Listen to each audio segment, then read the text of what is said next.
27 नेताओं की ड्यूटी लगाई है। बड़ौदे हलके में 54 गांव हैं। हर नेता 2 गांव में आज वहाँ सभा करेगा और बड़ौदा के विकास का मुद्दा, बड़ौदा कैसे आगे बढ़े, राजनीतिक परिदृश्य, उस सारे पर आज लोगों के बीच में जाके चर्चा करने वाले हैं कि किस तरह से बड़ौदे के विकास का जो भविष्य का ब्लूप्रिंट है, कैसे बड़ौदा आगे बढ़ेगा। 4 वर्षों तक खजाने की चाबी जो बीजेपी के पास है, क्योंकि बाकी दलों के पास केवल वाणी सेवा है, 4 वर्षों तक कोई विकास के काम वो करा नहीं सकते। तो उस नाते से, उस विमर्श के लिए, उस संवाद के लिए, गपशप के लिए, बातचीत के लिए आज हमने 27 बड़े नेताओं की ड्यूटी लगाई है, जो 54 के 54 गाँव को आज के दिन ही कवर करेंगे। आज शाम को मैं मुख्यमंत्री जी ने राष्ट्रीय अध्यक्ष जी का समय मांगा हुआ है, बड़ौदा की टिकट को लेकर ही मांगा हुआ है। जो उनसे हमारी मुलाकात होगी, उस मुलाकात के बाद ये जो टिकट वितरण वाला विषय है ये आगे बढ़ जाएगा।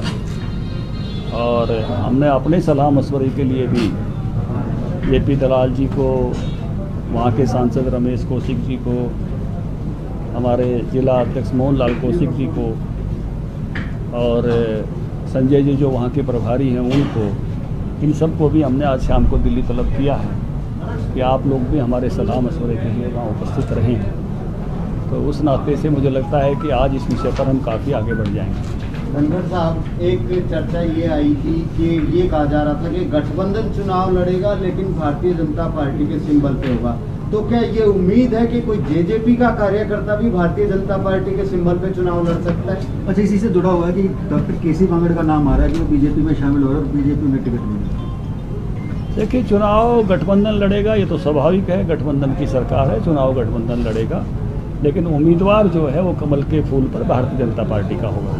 अच्छा, KC बांगड़ के शामिल होने की अटकलें हैं, क्या वाकई में वो ज्वाइन कर रहे हैं भाजपा के अंदर? नहीं, मेरे पास अभी जो आप जानकारी दे रहे हैं, मेरे पास अभी ये जानकारी नहीं है। क्या अध्यक्ष जी योगेश्वर 10 से भी बड़ा कद है किसी और का? क्योंकि महज 6000 समथिंग वोटों का ही डिफरेंस रहा था और JJP का अलग कैंडिडेट था। इतना बड़ा प्रोफाइल अगर चेंज होता है तो क्या पार्टी के लिए आघात नहीं होगा ये? देखिए, उम्मीदवार का तय होने की पार्टी की अपनी एक पद्धति है और उसका विमर्श करने का, संवाद का, चर्चा का अपना एक तरीका है। एक फीडबैक हमने अपनी प्रदेश की चुनाव समिति में लिया है और अगला फीडबैक वहाँ जो ऑपरेट कर रहे हैं उन साथियों के साथ आज हम बात करते हुए राष्ट्रीय अध्यक्ष जी के सामने जाएंगे। हमारी राष्ट्रीय पार्टी है और वहाँ से विचार विमर्श होने के बाद ही निर्णय होते हैं, तो जो भी निर्णय होगा वो आपके सामने आ जाएगा। धनखड़ साहब, एक सवाल ये है कि अभी तक वहाँ पे इनेलो का प्रत्याशी जीता है या कांग्रेस पार्टी का प्रत्याशी जीता है, तो क्या इतनी बड़ी चुनौती मानते हो? क्या आप उस चीज़ को अब दरकिनार?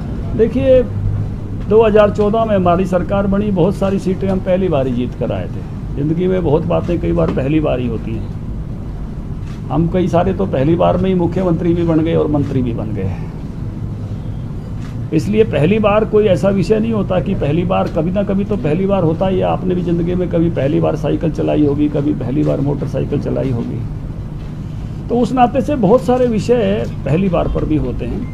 और बड़ौदा के लोग अब विकास चाहते हैं और उनका मन उस प्रकार का है। जहाँ तक आप चुनौती की बात करते हो, चुनौती तो ये कांग्रेस के लिए है क्योंकि ये उनकी सीट थी, वर्षों तक उनका लिटमस टेस्ट है। हमारे लिए तो ये एक जैसे जींद की सीट लोकदल की थी, एक अवसर के रूप में आई थी।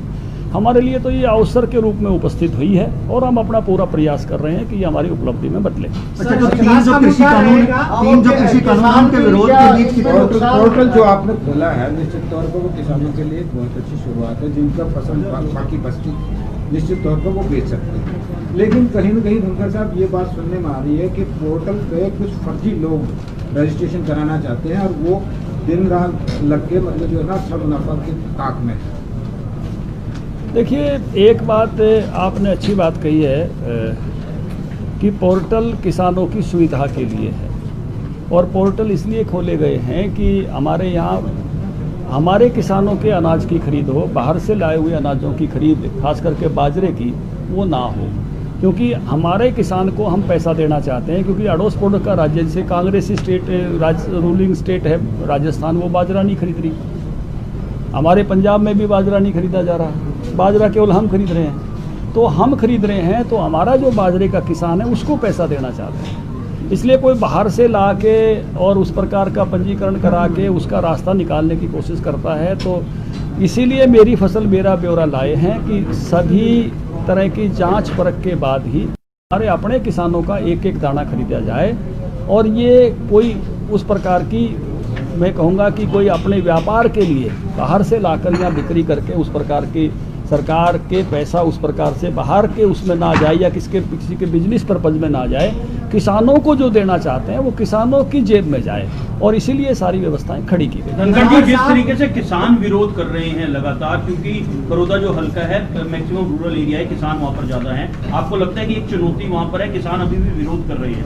देखिए, बड़ौदा में हजारों हजार किसान, आप सबने भी देखा, दलाल साहब भी थे, मैं भी था, मोहन लाल कौशिक भी थे, और पूरे प्रदेश का मीडिया भी था।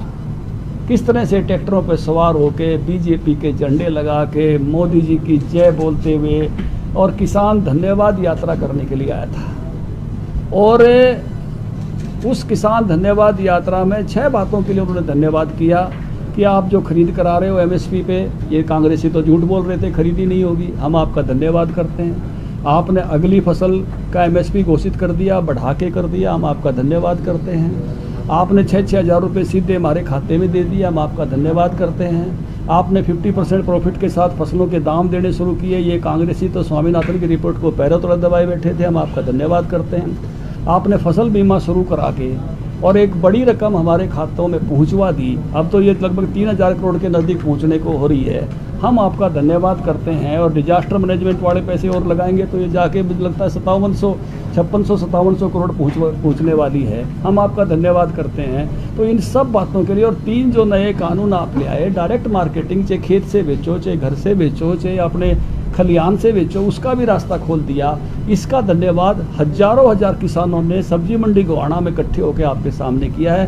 किसान जो है वहाँ का खुश है, और निश्चित रूप से मुझे लगता है कि इतने अच्छे, क्योंकि इन्होंने तो कभी मनमोहन के राज में फुट्टी कोड़ी भी नहीं दी है, तो बात वाड़े हैं, हुड्डा कमेटी की रिपोर्ट भी लागू नहीं की। किसान को एक एक बात पता है, किसान बहुत समझदार है हमारा। 6-6 हज़ार रुपये पहली बार उसके खाते में आए हैं। राहुल के पिताजी तो कहा करते थे कि मैं 1 रुपया भेजता हूँ तो 15 पैसे पहुँचते हैं। इनके पिताजी ने खुद कहा हुआ है मीडिया के सामने। अब मोदी जी 2000 बेचते हैं तो 2000 आते हैं। तो ये जो खेती, फिर 340 गन्ने का भाव पूरे भारत में सबसे ऊंचा, उसी साल में पेमेंट पंजाब में 310 से दिला दो ना हुड्डा साहब जाके, और पेमेंट करा दो, 2-2 साल की पड़ी रहती है।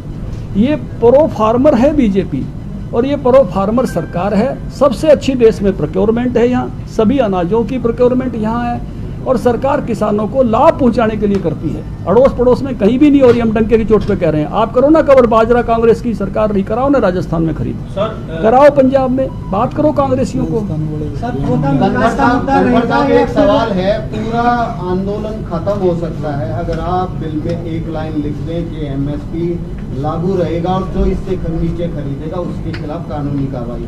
उस एक लाइन लिखने में क्या दिक्कत है जब सबका मुंह बंद हो? मुझे लगता है कि आपके माध्यम से किसान भाइयों को ये बात बहुत ही स्पष्टता के साथ जानी चाहिए। मैं आपके सामने ये बात साझा कर रहा हूँ, और इसको आप अच्छे से दिखाना। अभी हम बाजरा खरीद रहे हैं, बाजरे का भाव 2150 रुपये सरकारी खरीद हो रही है। जब ये बाजरे की खरीद बंद हो जाएगी तो बाजरे का भाव ऊपर भी जा सकता है और नीचे भी आ सकता है। और कुछ किसान ये सोच कर रख सकते हैं कि भाई शायद बाद में महंगा हो जाए, हम अपने घर में रख ले रहे हैं। लेकिन बाजरा सरकार इसलिए खरीद रही है कि किसान को कम भाव है तो उससे ज़्यादा भाव मिलते हुए उसकी आमदनी बढ़े। 600-700 रुपये का गैप है तो उसकी जेब में वो पैसे जाएं। लेकिन जब हम बाजरा वापस बेचेंगे तो बाजरे की मार्केट डाउन आ जाएगी, और उस समय जब बाजार में बाजरा सस्ता है तो किसी निजी व्यापारी को आप विवश नहीं कर सकते कि बाजार की बजाय वो किसान का बाजरा खरीदे 2150 के भाव में। वो कहेगा भाई मंडी में अगर मुझे 1200 मिल रहा है, मंडी में अगर मुझे 1500 मिल रहा है, तो मैं 2150 में क्यों लेऊंगा आपका, यही सरसों पर बनेगी।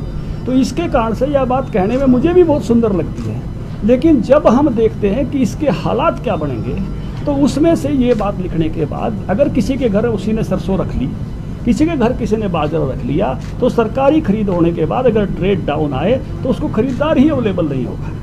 अच्छा सर, अनलॉक 5 स्टार्ट हो रहा है 15 तारीख से, सरकार की क्या रणनीति रहेगी? रेल भी बंद है, बसेस भी कुछ चल रही हैं, लेकिन ट्रेन बंद होने की वजह से बहुत लोगों को दिल्ली के आवागमन में बहुत ज़्यादा परेशानी का सामना करना पड़ता है। क्या रणनीति रहेगी अनलॉक 5 में?